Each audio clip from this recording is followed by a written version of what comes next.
So my name's Andrew Bard. You guys probably already know that if you watch my other videos. Welcome to the Urban Chicken Farmer. I'm sorry, the Urban Chicken Man. That's what we're calling ourselves now. I'm getting a lot of questions from people who are saying, hey, well, I don't really have a whole lot of room. How can I set up chickens, or let's say even farm in general on the limited amount of land that I have, because, you know, I live in the city. Now, I've got a hydroponic system coming in. We'll review that down the road. But right now, let's focus on just how to use the land, how things need to be spaced out. I'm going to give you a basic general intro into how we use the land here. You know about the chickens, okay? So we're raising the chickens inside.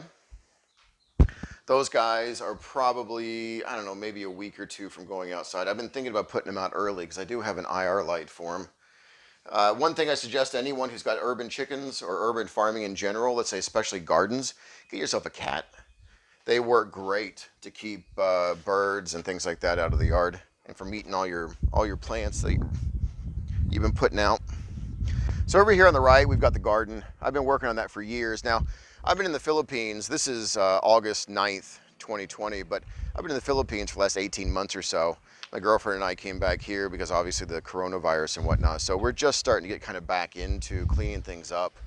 But anyway, again, we're just going over the layout. This right here will hold, jalapenos we've gotten here. We've got a whole section of herbs over here on the right. I'm going to go into more detail about this later. Again, this is just how can we use the land.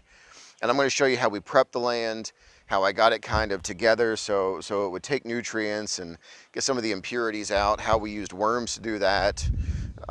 Anyway, that's, again, not the purpose of this video here. This lot right here is a 1/4 acre, roughly 11,000 square feet. For my friends in Europe, it's roughly 1,000 square meter. So we've got a decent sized lot compared to someone obviously in like New York City or Boston or some congested town or city or what have you. But for a city lot, it's about, let's say a town lot, it's about standard. So out here on the edge, just decorative, just along the edge of the road for people to like something pretty to look at, and it's nice because we run an Airbnb out of here, so it looks good. Here, we've got a row of blueberry bushes I picked up from a local blueberry farm that was selling them. They have not produced in years, but I haven't been here, like I said, in a long time. So we're working on that too. But you can see they don't really need that much space. They'll grow into each other. The spacing is good. And once I get them producing, again, another video on how to do that. As I start to sort out what the minor problems are with these guys. Once I get them producing, they will produce an enormous amount of blueberries. Down here, oh, excuse me, I hope that didn't show up on the camera, on the microphone. Had a little coffee burp. Right here, we've got 3 fruit trees, properly spaced out, distancing from each other. On both ends, you can see how the white flowered trees look very similar. Those are both apple trees. They're different varieties. I forget what the one on that end is. I planted about 4 years ago. All this 4 years ago. This one here is a Granny Smith. I got these because apple trees need another apple tree in order to pollinate. So they're far enough apart to pollinate. They're different varieties, different species, and they'll pollinate each other to get more fruit.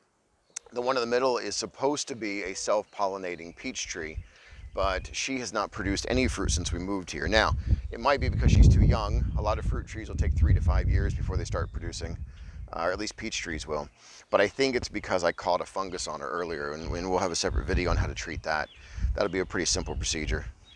So, again, real quick, we can still have, you can see what we're doing projects, obviously. It's mulching time. But here in the back, we've got plenty of space. People think, oh, well, I've only got a 1/4 acre, but it's a lot more room than you think it is.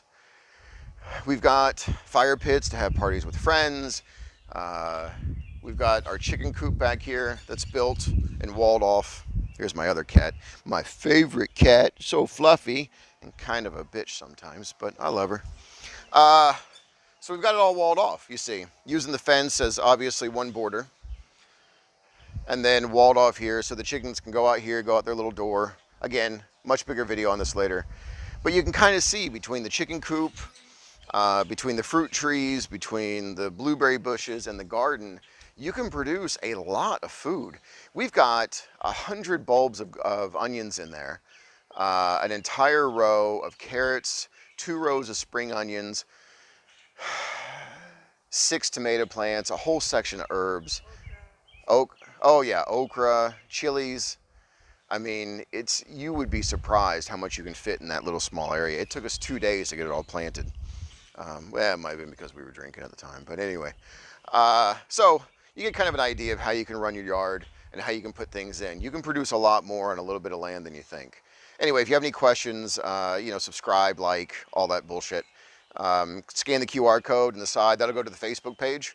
And if you have any questions, you can post there. I've got a lot of chicken friends on there that can answer specific questions about chickens for you.